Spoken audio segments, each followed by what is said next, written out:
आज हमारे किन्हीं सत्संगी श्रोता महोदय के द्वारा पूछा गया प्रश्न जो है वह हम ले रहे हैं। कई दिनों पूर्व उन्होंने पूछा हुआ है, किंतु आज समय मिला है तो आज ले लेते हैं। प्रश्नकर्ता महोदय प्रश्न करते हैं कि क्या भक्ति करने के कारण अर्थात भक्ति के कारण क्या हमारे जीवन में बाधाएं समस्या आती हैं? इस पर कुछ प्रकाश डालते हुए उत्तर दीजिए, इस समस्या का निदान समाधान कीजिए। तो देखिए, भक्ति संभल कर बैठिए, थोड़ा बहुत छोटे से में बोलेंगे समझ जाएंगे। भक्ति भगवान की स्वरूप शक्ति का प्रकाश है। भक्ति के वश में भगवान है। अन्य जितने भी साधन हैं, जहां लगी साधन वेद बखानी, योग, दान, व्रत, तीर्थ, उपवास, तपश्चर्या, अष्टांग योग, ज्ञान, कर्म, ध्यान योग, लय योग, हठ योग, तीर्थ, स्वाध्याय, अन्य जितने भी साधन हो सकते हैं, ये कुछ इने गिने पर्टिकुलर आपको बताए गए। तो इन सब साधनों का नाम नहीं लिया गया हमारे धर्मशास्त्रों में, गीता आदि में। किसी शास्त्र में भगवान ने कहीं पर भी इन सब साधनों का नाम नहीं लिया और भक्ति के विषय में स्वयं स्वीकार किया है, स्थान स्थान पर किया है, बार बार स्वीकार किया है। क्या कि भक्ति के मैं वश में हूं और जगह जगह बार बार स्वयं श्री मुख से स्वीकार करते चले आ रहे हैं। आप सावधान होकर सुनिए, संभल कर बैठिए। भगवान क्या कहते हैं उन्हीं से उत्तर ले लेते हैं। क्या कहते हैं सुनिए। अनन्य चेताः सततम यो मां स्मरति नित्यशः तस्याहं सुलभः पार्थ नित्य युक्तस्य योगिनः। अनन्य चित्त से जो सततम लगातार मेरा स्मरण करता है, यो मां स्मरति नित्यशः तस्याहं सुलभः पार्थ, हे प्रथानंदन अर्जुन, मैं उसके लिए सुलभ हूं, बहुत आसानी से मिल जाता हूं। सारी गीता में केवल एक स्थान पर भगवान ने यह स्वीकार किया है कि वे बड़ी सरलता सहजता से मिलते हैं। किसे? अभी बता दिया, जो नित्य उनका स्मरण करता है। आगे चलिए। पुरुषस्तः परः पार्थ भक्त्या लभ्यस्त्वनन्यया, वह परम पुरुष हे अर्जुन अनन्य भक्ति से लभ्य है, प्राप्त हो जाता है। अनन्य भक्ति न अन्य, जिसमें कोई दूसरा ना हो। अन्याश्रयाणाम त्यागो अनन्यता। अनन्यता क्या होती है? अन्य का आश्रय त्याग कर देना, दूसरे की आशा करना छोड़ देना। एक बानी करुणा निधान की, सो प्रिय जाके गति न आन की। एक वाणी है उन करुणा निधान की, मुझे वही प्रिय है जिसको किसी दूसरे की गति नहीं है, दूसरे का आश्रय नहीं, दूसरे की आस नहीं करता, भरोसा नहीं करता, केवल मेरे पर आश्रित रहता है। क्योंकि ऐसा क्यों प्रभु? आप ही की आस करें, वही हमको प्रिय है। क्यों? क्योंकि दास कहाई नरन की आशा, करई तो कहु कहा विश्वासा। मेरा दास मेरा भक्त कहलाता है, दूसरों की, मनुष्यों की, इन देवी देवताओं की आस करता है, सांसारिक लोगों की आस करता है। फिर उसको कहो मेरी भक्ति पर, मेरे पर, मेरी सामर्थ्य पर, मेरे पराक्रम पर, मेरी कृपा पर क्या भरोसा है? मुझे नहीं सुहाता। फिर वो उन्हीं से जाकर मांग ले, यदि वही तेरा सारा समस्याओं का समाधान करते हैं तो। जाओ, अनन्यता नहीं आएगी, कृपा नहीं मिलेगी।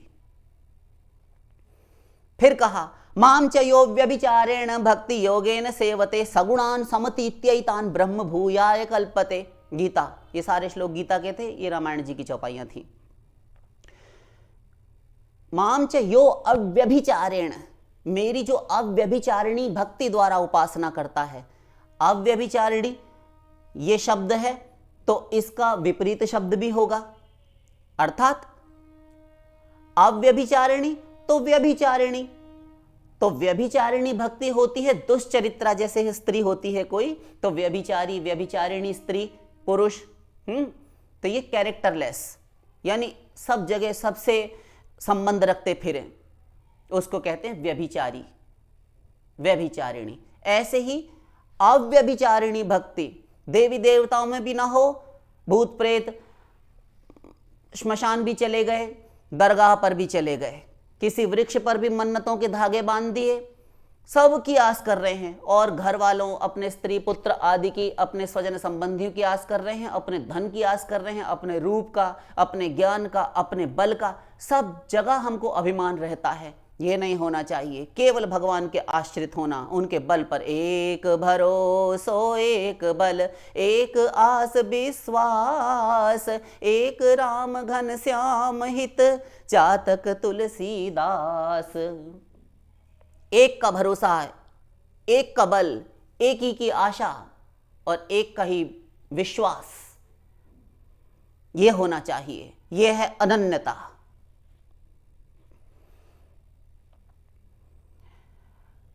फिर कहा माम च यो व्यभिचारेण भक्ति योगेन सेवते, मेरी अव्यभिचारिणी भक्ति पूर्वक, अर्थात केवल मेरी ही भक्ति करे और किसी की आस ना करे, किसी की भक्ति ना करे। भक्ति योगेन सेवते, फिर मेरी उपासना भक्ति योग के द्वारा करता है, मेरा सेवन करता है। सगुणान समतीत्यैतान, वह त्रिगुणों से अतीत हो जाता है। ब्रह्म भूयाय कल्पते, ब्रह्मभूत हो जाता है, ब्रह्म लाभ करता है, ब्रह्मानंद भोगता है। फिर कहा भक्त्या माम अभिजानाति यावान यश्चास्मि तत्वतः, भक्त्या त्वनन्यया शक्य, भक्त्या माम अभिजानाति, मुझे अनन्य भक्ति से देखा जा सकता है, जाना जा सकता है। सब जगह कहते हैं माम तु वेद न कश्चन, अर्जुन मुझे कोई नहीं जानता, कोई नहीं समझ सकता, किंतु एक जगह भगवान ने स्वीकार किया, करना पड़ा। भक्त्या माम अभिजानाति, भक्ति से मुझे जाना जा सकता है। यावान, मैं जितना हूं, यश्चास्मि, जैसा हूं, तत्वतः, तत्व से जाना जा सकता है। फिर कहा भक्त्या त्वनन्यया शक्य, फिर अनन्य शब्द आया। अहम एवं विधो अर्जुन ज्ञातुम द्रष्टुम च तत्वेन प्रवेष्टुम च परम तप, अर्जुन मुझे कोई नहीं जान सकता, देख सकता, नहीं समझ सकता, मेरा पार कोई नहीं पा सकता, किंतु फिर भक्ति शब्द दिया, साथ में अनन्य भक्ति। भक्त्या त्वनन्यया शक्य, मैं किसी प्रकार पकड़ में नहीं आता, किंतु अनन्य भक्ति से तो अहम एवं विधो अर्जुन ज्ञातुम, मुझे जाना जा सकता है, द्रष्टुम, देखा जा सकता है, मेरा दर्शन पाया जा सकता है, च तत्वेन प्रवेष्टुम च परम तप, तत्व से जानकर मुझ में प्रविष्ट भी हुआ जा सकता है। सायुज्य कैवल्य परम पद, मोक्ष प्राप्ति भी मेरे साथ एकत्व प्राप्त किया जा सकता है। ये सब कुछ असंभव केवल एक अनन्य भक्ति करने वाले उस अनन्य भक्त के लिए संभव हो जाता है। भगवान ने ही समस्या का समाधान भी बता दिया, हम वो भी नहीं कर पाते। फिर चलिए, भगति की साधन कहाऊं बखानी, सुगम पंथ मोहि पावहि प्राणी। शबरी माता से राघवेंद्र सरकार भगवान श्री राम कहते हैं अरण्य कांड में, हे जननी, हे माता, तुझसे मैं भक्ति के साधन बखान कर कहता हूं, तू ध्यान से सुन। सुगम पंथ मोहि पावहि प्राणी, मुझे आसानी से प्राप्त कर लेता है प्राणी, बहुत सरल मार्ग से।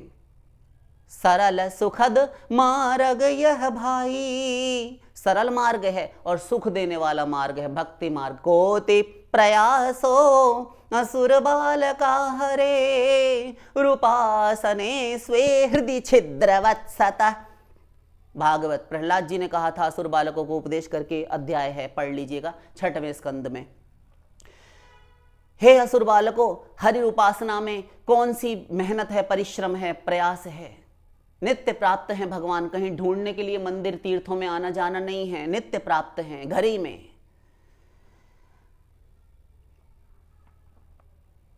फिर उत्तरकांड में भगवान बार बार कहते हैं कि मैं सरल मार्ग से जाते बेगी द्रवऊ में भाई।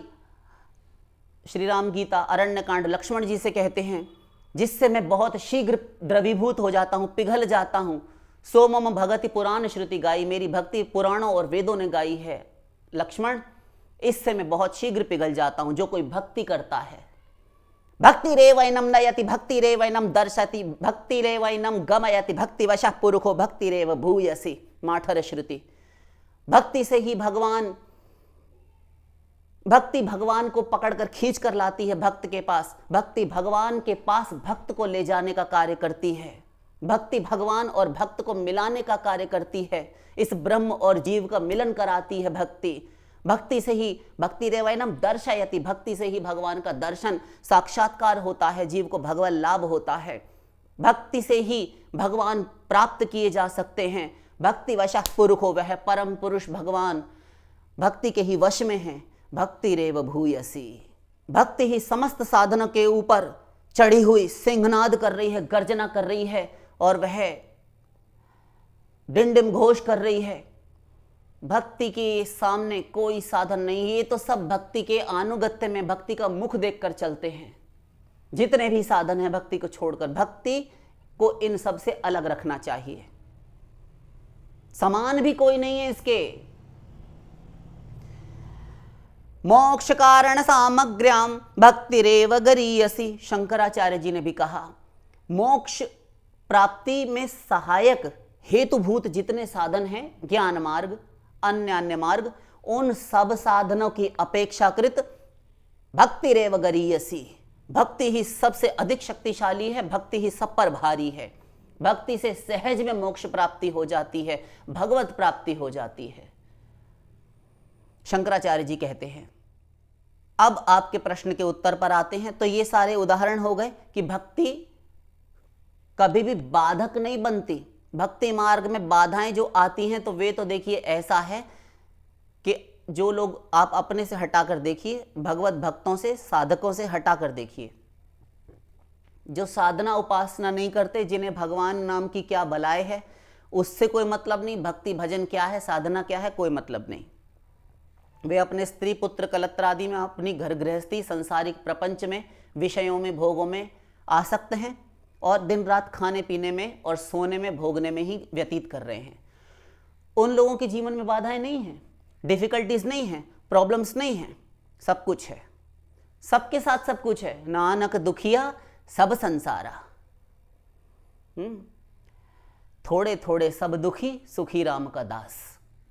दुखी सब हैं, किंतु हमको ये लगने लगता है कि जब हम उपासना भक्ति करते हैं तो हमें गुरुजी ने ऐसा कह दिया, जब से हमने भक्ति शुरू की, जब से हमने भगवान को पकड़ा, तब से हमारे जीवन में दुखों के पहाड़ टूट पड़े, सैलाब आ गया।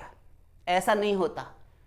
जो भजन नहीं कर रहे उनके जीवन में भी डिफिकल्टीज हैं। उनकी जॉब छूट गई, उनकी नौकरी छूट गई, घर में बैठे हैं, उनको बुखार आ गया, उसको टाइफाइड हो गया, वो भजन से कोई मतलब नहीं उसका। देखिए सब कुछ हो रहा है। तो ये नहीं सोचना चाहिए कि हम भक्ति करने लगे तब से दुख आने लगे। हाँ, ये अवश्य है कि कई बार ठाकुर जी परीक्षाएं लेते हैं कि मेरे मार्ग पर चलने तो लगा है, किंतु बीच में अधभर में छोड़कर तो नहीं चला जाएगा। इसलिए माया, चलो जो आज्ञा प्रभु, परीक्षा लो। तो माया को प्रेरित करते हैं और माया फिर रिद्धि सिद्धि प्रेरई बहुभांति, फिर ये माया रिद्धि सिद्धियों का ढेर लगाती है, सम्मान देती है, अपमान कराती है, तिरस्कार करवाती है, वंचनाएं करवाती है, गालियां पड़वाती है समाज की। और जब ये सब खाकर गालियां, अपमान, तिरस्कार, देश से निकाले जाना, लोगों के द्वारा की गई निंदाएं, ये सब सुनकर भी भक्ति का मार्ग नहीं छोड़ता, तब फिर सम्मान ला लाकर परोसने लगती है कि अब इसको सम्मान मान देकर, प्रतिष्ठा देकर, लोक में प्रतिष्ठित व्यक्ति बनाकर इसको किसी प्रकार से जब ये उसमें खो जाएगा, भगवान का भजन छोड़ देगा, भ्रष्ट हो जाएगा। यह भी करती है। जब ये भी इससे भी नहीं डिगता, तब फिर अन्य मार्ग उनका अवलंबन करने लगती है माया। बहुत प्रकार से देखती रहती है, छिद्रान्वेषण करती रहती है, कहीं से भी चूके यह साधक, इसका पतन हो जाए। किंतु जो सच्चे हैं, स्वरूप शक्ति, ये भक्ति की शक्ति जिसके पास है, माया हाथ जोड़कर प्रणाम करके दूर खड़ी हो जाती है। तो उससे हमने कहा था परीक्षा ले, प्रभु मेम साहब आ गई थी बीच में। ये मेम साहब कौन है? ये मेम साहब हैं भक्ति महारानी। हाँ, फिर प्रभु कहते हैं हाँ ये बात ठीक है, क्योंकि हमारी है ना वो। चल फिर, सोदासी रघुवीर के समुझे मिथ्या सोपी, वह दासी है माया। माया और योग माया, स्वरूप शक्ति, ये भक्ति की शक्ति, ये मेम साहब है। ये स्वामी और स्वामिनी हैं दोनों। जब भक्ति को नहीं छोड़ता भक्त, तो ये माया रूपी जो दासी है, ये अलग हो जाती है। विलज्य माने यस्य स्थातुमीक्षा पते मुया, मायाम तो परेत्य अभिमुखे च विलज्जमाना, माया झेप कर, शर्मा कर, लजा कर, घबरा कर भाग खड़ी होती है भक्ति के और भगवान के सामने से। इनके सामने टिक नहीं सकती माया, इसकी हैसियत नहीं भक्त के और भक्ति के सामने खड़े होने की। तो इसलिए कहाँ विघ्न आते हैं? विघ्न तो संसारिक लोगों को भी आ रहे हैं। भक्ति विघ्नों का सफाया करती है, इनका निदान करती है, इनका नाश करती है, भक्ति शमन करती है विघ्नों का। शास्त्रीय सुन लीजिए उदाहरण, हमारी बात पर अगर यदि विश्वास ना हो तो शास्त्रीय बोलते हैं, अप्रारब्धमिदं पापम कूटम बीजम फलोन्मुखम क्रमेणैव प्रलीयेत विष्णु भक्तिरतात्मनाम। पद्म पुराण। जो प्रारब्ध, ध्यान दीजिए, प्रारब्ध, संचित और क्रियमाण और कूट और बीज, ये 5 प्रकार के तीन प्रधान हैं, प्रारब्ध, संचित और क्रियमाण, किंतु कूट और बीज इनको भी लिए रहिए। तो ये 5 प्रकार के जो कर्म हैं, ये पांचों के पांचों भगवत भक्तों को किसी प्रकार से भी बाधा नहीं दे सकते। क्यों?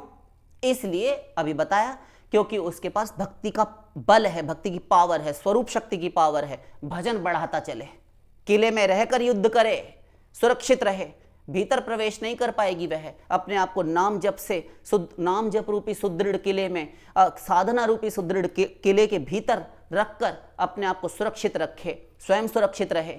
ये बिल्कुल भी तक कर बाण मारेगी, सारे विफल अस्त्र शस्त्र इसके, कुछ नहीं कर पाएगी माया फिर उस साधक का। और यदि ढह गया तब फिर गया, फिर पतन होता है। बस इतना है। तो क्लेशग्नि और शुभदा, ध्यान दीजिए एक शब्द पर, क्लेशग्नि और शुभदा, कृष्णा कर्षणी,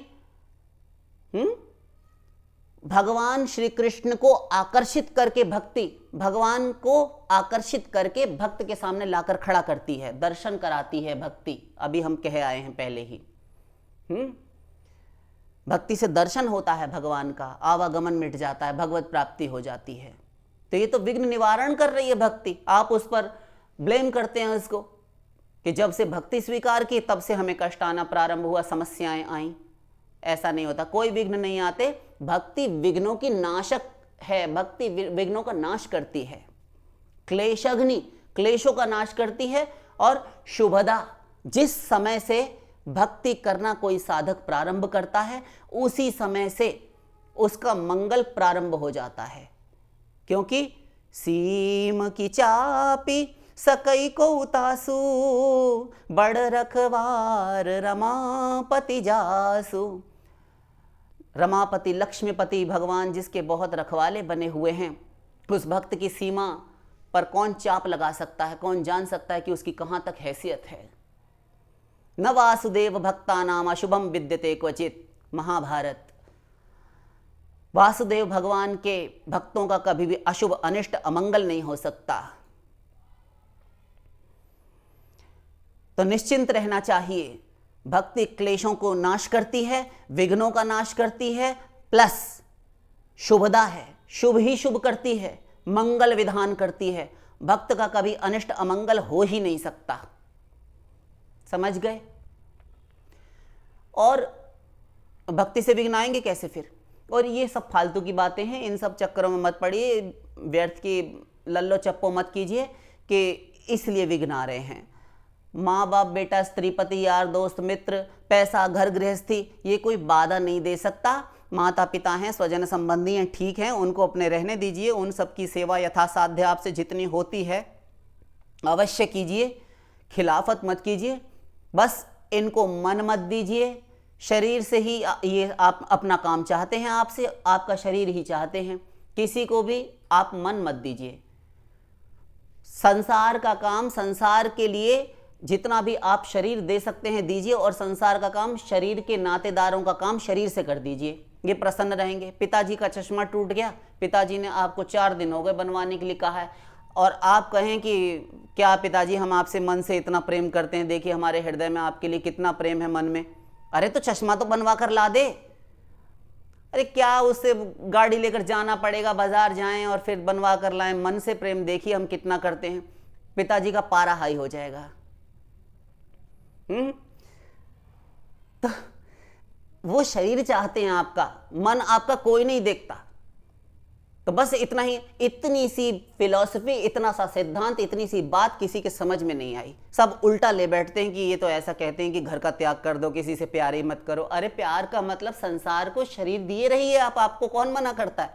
यूं भी तो आप शरीर से ही काम कर रहे हैं, मन तो आप फिर भी नहीं देते माँ बापों को, अपने पिता इत्यादि को, पत्नी को, पति को, स्त्री को, पुत्र को, किसी को नहीं देते। मन से आप कोई कार्य नहीं करते। आपको जिस काम से लाभ होने को होता है ना, जिससे आपको तनख्वाह मिलती है, पैसा मिलता है, वह यह सत्य बात है। आप सब जगह नाटक करते हैं देखिए, और हम जब कहते हैं तो आपको बुरा लगता है।